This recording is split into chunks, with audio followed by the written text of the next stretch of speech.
Kim Yu había vivido toda su vida consciente de cuál era su destino. Él era el séptimo hijo de un séptimo hijo de la línea de Kan en su tribu. Esto solo podía significar una cosa. Al alcanzar la mayoría de edad, o a la muerte de su abuelo, el actual Shisha debía entrar a la cueva al pie del volcán, internarse en sus abismos y encontrar a Yao Li, el espíritu dual, destructor y creador, inicio y fin. Kim debía hablar con él y demostrarle que era un hombre puro de corazón. Debía jurar que deseaba vivir para cuidar a la tribu Negumo en nombre de los Kan. Debía estar dispuesto a dar su vida por ellos, y lo más importante de todo, sus sentimientos debían ser honestos y desinteresados. No podía haber orgullo, ni obligación, ni duda en él, o Yao Li lo destruiría, usando su sangre para alimentar al volcán, y su carne para darse cuerpo y vestido con la carne de Kim saldría por la boca del volcán alimentado y despierto, montando una ola de fuego y lava que arrasaría con los Negumo y se esparciría por el mundo aniquilando a todos los demás habitantes de la tierra, hasta cubrirlo todo con su corteza incandescente, solo para enfriarse formando un huevo, del cual nacería un nuevo mundo y una nueva raza andaría la tierra, y Yao Li tendría nuevas pruebas para ellos, y esto se repetiría una y otra vez, hasta que el mundo fuera perfecto. A pesar de esto y de todos los privilegios de que había gozado en su vida, Kim no estaba seguro de que su gente estuviera en lo correcto. No estaba seguro de poder convencer a Yao Li de unir su esencia a la suya, brindándole el poder y la sabiduría para proteger a la tribu. Tampoco se sentía seguro de su pureza de corazón, pero como aún faltaban años para que fuera mayor de edad, decidió no pensar en esto, al menos por el momento. Sucedió un día, a 2 lunas de que Kim cumpliera años, y a 2 años de alcanzar su mayoría de edad, que su abuelo cayó enfermo y mandó a llamar a Kim. Todos sabían lo que estaba por suceder. El anciano quería estar seguro de que su nieto estaba listo para Yao Li antes de morir. Kim entró apresuradamente a la cabaña del Shisha para encontrarlo ahí, recostado en unas tablas amarradas forradas en piel, que aparte de cama hacían las veces de camilla si surgía la necesidad de transportarlo. La habitación estaba iluminada por una pequeña fogata en el centro de la habitación, que nadie se había preocupado por alimentar y se encontraba luchando por mantenerse encendida, dando así una luz mortecina que crispaba con el quedo sonido de los leños al carbonizarse. Una piel de oso y una serie de tapetes bordados y cabezas de caza coronaban la decoración del lugar, junto con una mesa y un baúl lleno de hierbas, frascos y algunos escritos que el Shisha mismo había hecho como legado para su nieto y sucesor, quien desde pequeño había sido educado para leerlos y comprenderlos. Kim se acercó a su abuelo, que dormitaba, pero se esforzaba para mantenerse consciente ante la expectativa de la plática que tenía que llevar a cabo con Kim. «Acércate, muchacho», le ordenó su abuelo a Kim, enderezándose un poco. Kim corrió a colocar una almohada detrás de su abuelo para que éste pudiera mantenerse recostado, pero viéndolo. Luego se colocó frente a él, arrodillándose con las piernas juntas, sentado sobre sus talones. Bajó la cabeza y apoyó las manos en sus rodillas en señal de respeto. «Abandona la formalidad, hijo mío», dijo el anciano sonriendo.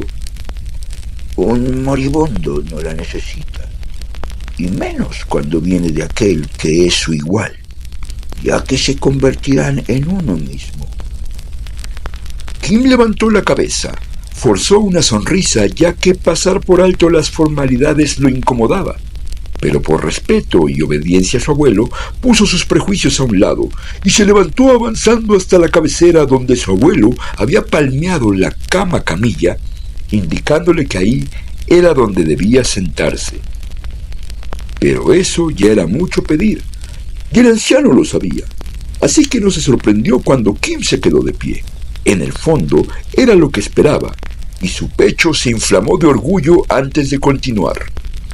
Hoy partiré al mundo de los vivos, Kim Yu, y te convertirás en Shisha Khan. Me marcharé a vivir al volcán junto con Yao Li y nuestros predecesores, Khan. Kim sintió un gran deseo de asentir, pero el anciano no le estaba pidiendo permiso, ni le importaba si Kim entendía a qué se refería. Así que Kim se contuvo y dejó sus ojos clavados en un punto al azar en el pecho de su abuelo. Confío en que estés listo para enfrentarte a Yao Li, ya que al morir yo, despertará. Tendrás una luna, no más, para ir a la cueva y unir tu alma al espíritu de Yao Li, para proteger la tribu y el mundo. Esa es la tarea del séptimo hijo de la familia Khan. Así, también al regresar de la cueva, contraerás nupcias con 3 mujeres de la tribu y engendrarás para que la tradición permanezca en nuestro linaje, ya que esta carga es tan dura que a nadie hay que deseársela y a nadie hay que pedírsela. Kim deseaba decir algo para tranquilizar a su abuelo, para garantizarle que protegería a su gente. Quería hasta garantizar que su séptimo hijo sería varón y que el séptimo hijo de éste también. Pero la duda inundaba su corazón y no podía mentirle al anciano. Esa sería la peor falta de respeto. Así que se quedó callado. Solamente levantó la mirada para ver al anciano, pues se había quedado en silencio. Dormía plácidamente con respiraciones espaciadas. Kim sabía que su abuelo no volvería a despertar. Sabía que si salía de ahí, ya no lo vería vivo una vez más. Supo que las normas y la formalidad eran ya absurdas. Así que apoyando las manos en las tablas e inclinándose, besó la frente de su abuelo, mientras le humedecía el rostro con lágrimas, para después salir de la cabaña, preparar sus armas y un par de comidas y visitar a su padre antes de partir.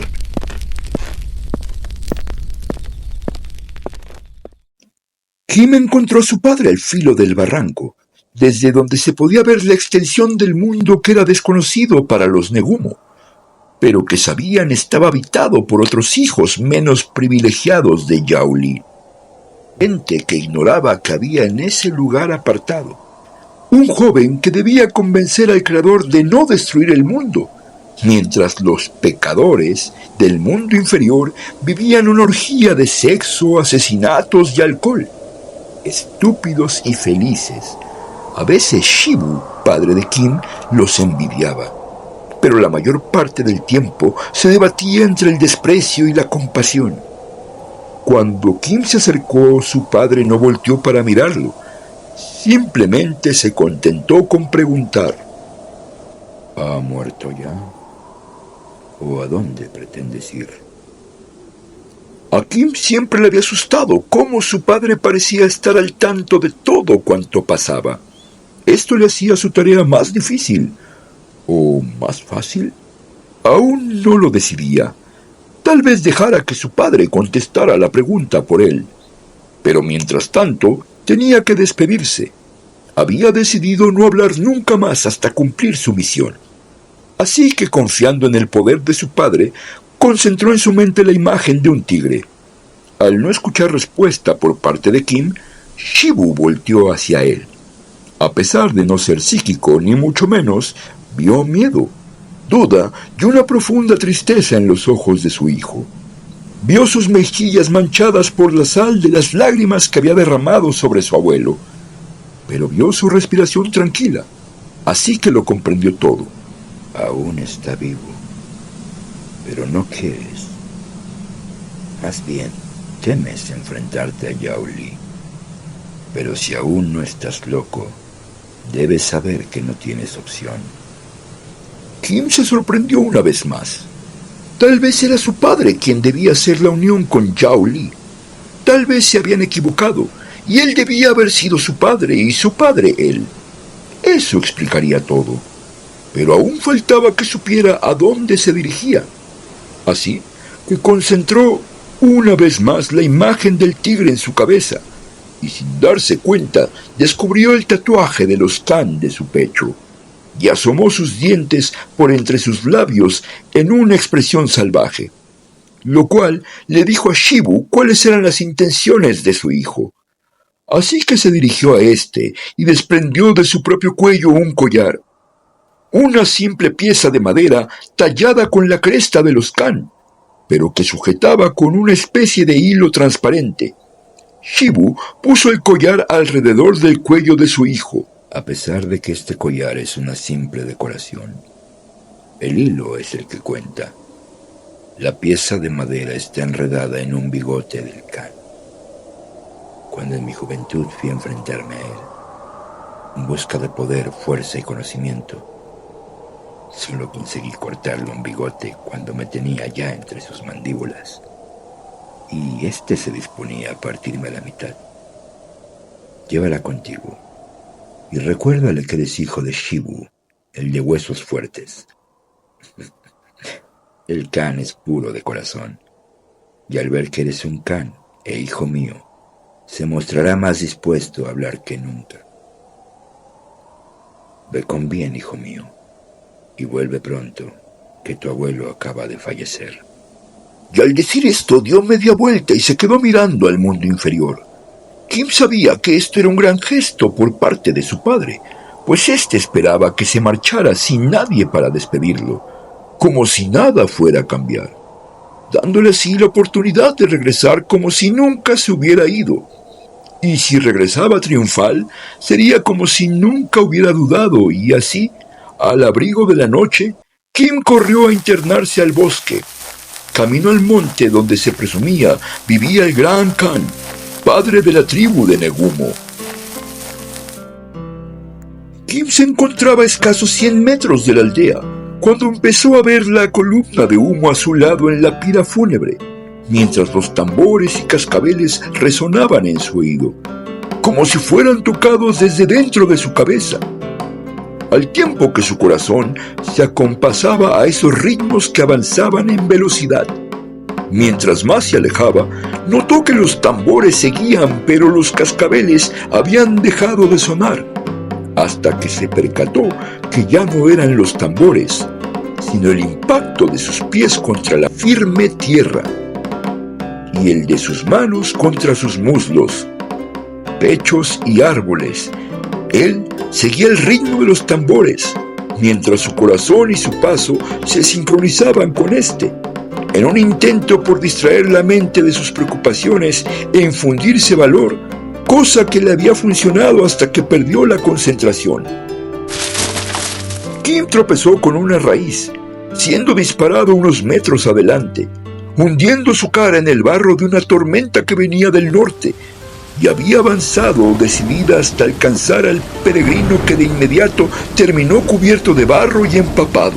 Ciego por el barro y ensordecido por el impacto en la cabeza, se alzó y, dirigiendo el rostro al cielo y abriendo los brazos, abrió la boca para gritar.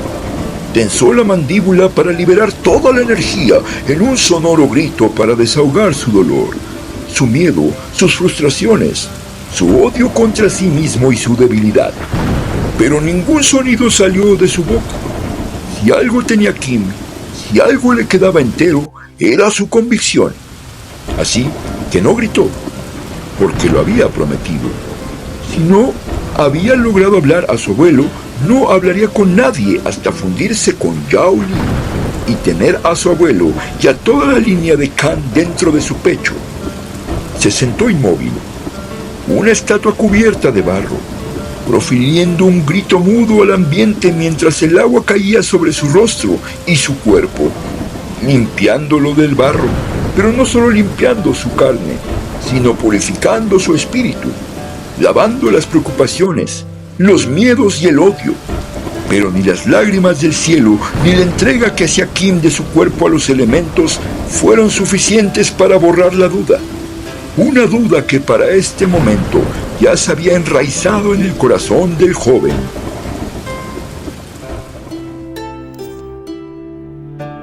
Cuando la tormenta terminó, Kim se dio cuenta de que se había despojado de sus ropas y sus armas, y se encontraba recostado en un lecho de flores, mientras su rostro recibía los primeros rayos del sol, el cual pintaba un ligero arcoíris por encima de los árboles.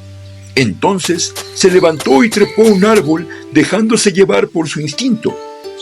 ¿Cuál sería su sorpresa al ver al arcoíris perderse tras la colina que era su destino? Ahí, donde el arcoíris señalaba, debía encontrarse con el can y la respuesta. Si de verdad era puro de corazón, correría al volcán de inmediato, sin dudarlo un segundo. De no ser así, le pediría ayuda y consejo al can para purificarse antes de que pasara una luna. Bajó del árbol y en plena armonía avanzó a la colina y se encontró sorprendido, pues no había barreras, ni paredes, ni guardianes, ni trampas que los separaran del can. Aunque era lógico, éste no tenía ningún enemigo, al menos conocido. Era viejo y sabio, y siempre estaba dispuesto a ayudar a un hijo suyo.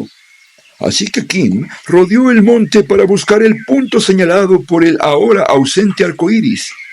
Al rodear el monte, su sorpresa fue aún mayor, pues había un valle hundido que contaba con un sembradío, una laguna, un molino, un pozo y un impresionante y vasto terreno donde se encontraban en libertad una vasta cantidad de herbívoros de todo tipo que pastaban o tomaban frutos de los árboles en una absoluta calma.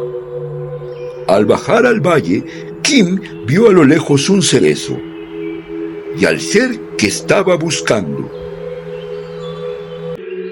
Kim sabía que el tigre era el estandarte de los Kan y había escuchado las leyendas sobre el hombre tigre, además de que llevaba el cuello un colgante hecho con uno de sus bigotes.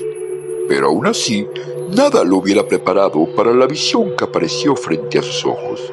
Un tigre antropomorfo yacía recostado, espalda contra el cerezo. Vestía un imponente manto ceremonial y agitaba sus 7 colas de forma curiosa, mientras observaba al niño, que ya era casi un hombre, avanzar hacia él con un temor frío acompañado de una emoción estremecedora por encontrarse frente a frente con el padre de su gente. El tigre vio la excitación en Kim y lo invitó con un gesto de la imponente cabeza a que se sentara junto a él. Kim obedeció y se recostó en el gigantesco cerezo a una distancia prudente del tigre. Kim se movía impacientemente, pues deseaba obtener su respuesta, pero el tigre lo tranquilizó con una mirada. Ahora descansa, hijo mío. Has recorrido un largo trecho. Ya habrá tiempo para hablar. Kim entonces se dejó sumergir en la belleza del paisaje y encontró la calma hasta que se quedó dormido. Al despertar, Kim vio frente a él un servicio de té y al tigre sentado esperando pacientemente que despertara.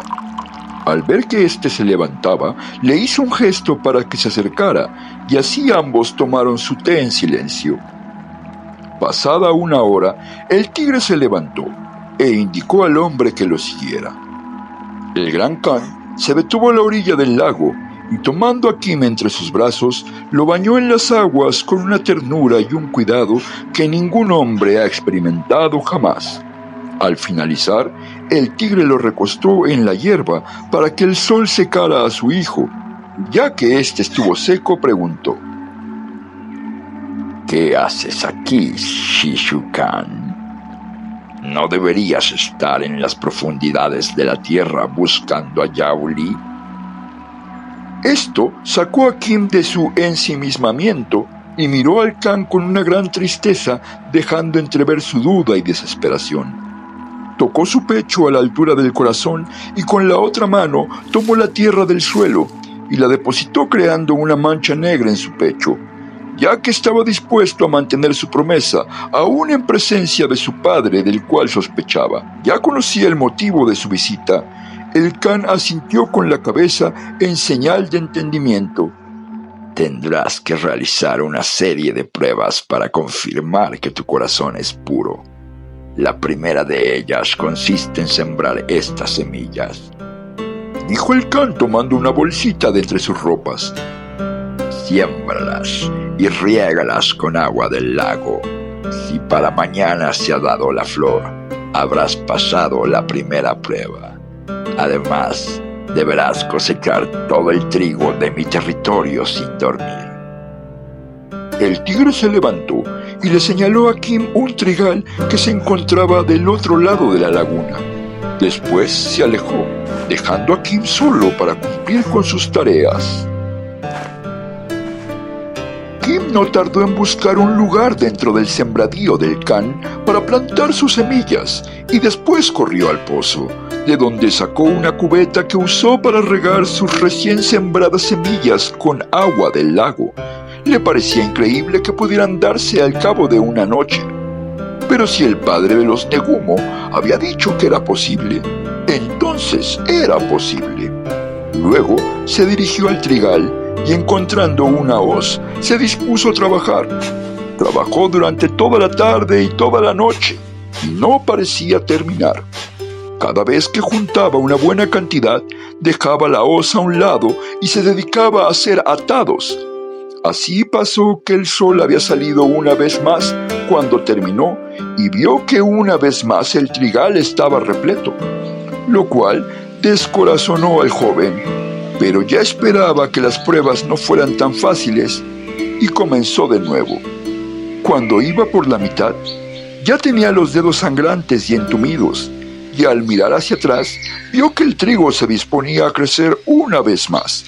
Así que tomó la hoz y abrió la boca para gritar, conteniéndose en el último segundo, pero se mantuvo con el brazo estirado hacia el trigal de forma amenazante, y vio como por arte de magia el trigal tímidamente dejaba de crecer, y escuchó como detrás suyo el resto se partía de forma natural, y se agrupaba listo para ser amarrado. Kim estaba tan perplejo que tardó varios minutos en retomar la compostura, y así disponer del trigo que luego cargó en una carretilla que estaba por las cercanías, y la arrastró hasta el cerezo, donde el can lo esperaba con un par de conejos dispuestos en una fogata para comer. Al acercarse Kim, notó que el tigre llevaba al pecho una bella flor morada sujetada con un alfiler. Al verlo acercarse, el tigre tomó la flor y se la ofreció, dirigiéndole una sonrisa. Al momento, Kim entendió que había pasado las primeras pruebas y se sentó a comer junto con el can. Él pensaba que estaría muerto de hambre, pero se encontró con que solamente unos pedazos de carne y algo de agua bastaron para satisfacerlo. Ambos comieron y luego el tigre le indicó que debía descansar bajo la sombra del cerezo, lo cual hizo y se quedó dormido al instante. Al despertar, Kim vio una imagen familiar, el servicio de té, así que ya sin esperar indicación alguna, se dirigió a la mesita y ambos bebieron tranquilamente. Las colas seguían dejando perplejo a Kim, pues se preguntaba para qué necesitaba tantas o cuál era su significado. El can no dijo nada, aunque Kim estaba seguro que conocía su inquietud, pero por respeto no se atrevió a preguntar directamente. Pasados unos minutos, el can se levantó y le señaló a Kim la extensión de territorio donde vivían los herbívoros. Si logras que uno de aquellos animales te otorgue voluntariamente su carne para que la consumas, significa que tu corazón es puro y tus intenciones buenas. Kim salió corriendo veloz hasta el territorio de los herbívoros, que al verlo echaron a correr, buscando refugio y protección contra el intruso. Kim se dio cuenta que su actitud desesperada los estaba asustando, así que fue a sentarse en la sombra de un árbol y tomó una manzana entre sus manos, la limpió y se dedicó a mirarla. Después de un rato, vio cómo los animales se acercaban a observarlo. Pero como él no hizo señal de agresión ni nerviosismo, pronto lo ignoraron y siguieron con sus actividades normales. Kim no sabía cómo iba a obtener que un animal se sacrificara para él, así que estuvo caminando entre ellos, acariciándolos, facilitándoles la comida, jugando con las crías, todo en busca de algún indicio sobre qué era lo que debía hacer. Se internó en el territorio herbívoro y más de una vez quiso hincarle el diente directamente a algún animal, solo para recibir una patada o alguna mordida de regreso, y luego ver cómo el animal huía despavorido. Pasados un par de días, Kim ya moría de hambre y no sabía qué hacer, cuando de pronto escuchó un movimiento pesado, demasiado pesado para los pequeños animales que vivían ahí. Asomándose detrás de un árbol, vio como el can estaba ahí, de pie, calmado, mirando alrededor, y dejaba oír un quedo gemido. Después de un par de minutos, Kim vio a un venado acercarse al can tímidamente. Avanzaba lentamente pero con paso firme, hasta ponerse frente a él. Luego alzó el cuello para dejar que el can lo acariciara. Vio cómo el tigre le daba las gracias al animal y cómo su poderosa garra caía despedazando la cabeza del venado, matándolo al instante. Después lo tomaba dulcemente entre sus brazos y se lo llevaba hacia su cerezo. Kim entendió más de lo que creía y así decidió ir hacia donde había una familia de conejos y estuvo jugando con ellos. Y de un momento a otro el hambre volvió a golpearlo, así que tomó a uno de los conejos y lo depositó sobre su estómago. Estando él con la espalda al suelo, el conejo se percató de lo que Kim quería darle a entender y se puso a temblar, pero no escapó. Se dirigió a la cabeza de Kim y le hizo un cariño con la cabeza que Kim interpretó como una señal de que daba su consentimiento. Así, Kim colocó sus manos sobre la cabeza del conejo, acercó su rostro al de él y lo besó en señal de agradecimiento, ya que seguía sin poder hablar, y al momento rompió el cuello del conejo. Cargándolo con lágrimas en los ojos, alcanzó al tigre bajo el cerezo, donde aún se encontraba la fogata encendida, y se dispuso a comer. Al terminar sus alimentos, Kim se puso a buscar al can, a quien encontró en el límite de su territorio, despedazando lentamente a un oso que había traspasado el territorio, y con el cual parecía estar jugando. Al verlo acercarse, levantó su zarpa y le rompió el cráneo, matando instantáneamente al animal. Se volvió a ver a Kim, quien llevaba la pata del conejo ahora junto a la pieza de madera, ambos sujetos por el bigote, hasta ese momento en que se percató de que Kan miraba fijamente la pata del conejo como divertido. Se dio cuenta de dos cosas: que seguía desnudo desde la tormenta y que, en efecto, uno de los largos bigotes del can estaba recortado hasta casi la nariz. Esto lo hizo estremecer, pues ¿cómo podría haber hecho su padre o este oso para despertar la furia de una bestia tan noble? Inmediatamente desechó estos pensamientos y se acercó al tigre, quien lo recibió con un abrazo. Muy bien, hijo mío. Todo parece indicar que estás en condiciones de ir a ver a Yao Li, aunque aún no puedo garantizar que seas puro de corazón. A Kim la noticia le cayó como pedrada y la pregunta se vio reflejada en sus ojos. ¿Cómo podían comprobarlo? Debía haber alguna manera. No podía arriesgarse a condenar al mundo. El can lo miró complacido y algo divertido. De acuerdo. Haremos la última prueba, la prueba definitiva. ¿Estás de acuerdo? Kim sonrió ampliamente mientras asentía con la cabeza, hasta que un golpe en el pecho le hizo escupir sangre y perder el aliento. Lo único que se escuchó en la distancia fue el grito de Kim, quien había roto su promesa antes de morir. Kim vio al can. padre de su tribu, sosteniendo su corazón entre sus manos, el corazón de un séptimo hijo de su séptimo hijo. Sus ojos se cerraban, y lo único que alcanzó a escuchar antes de perderse en el abismo fue la voz del Kan, padre de los Negumo, séptimo hijo de Yao Li. Tu corazón es el más puro que haya existido, hijo mío. Felicidades. Yao Li estaría impresionado. Esperamos que hayas disfrutado de este cuento ilustrado. Gracias por ser parte del Depósito de Relatos. No olvides compartir tus historias favoritas con tus amigos. Y por favor, deposita tu sugerencia en nuestra caja de comentarios. Sin más por el momento, que tengas un excelente día, tarde o noche, y hasta pronto.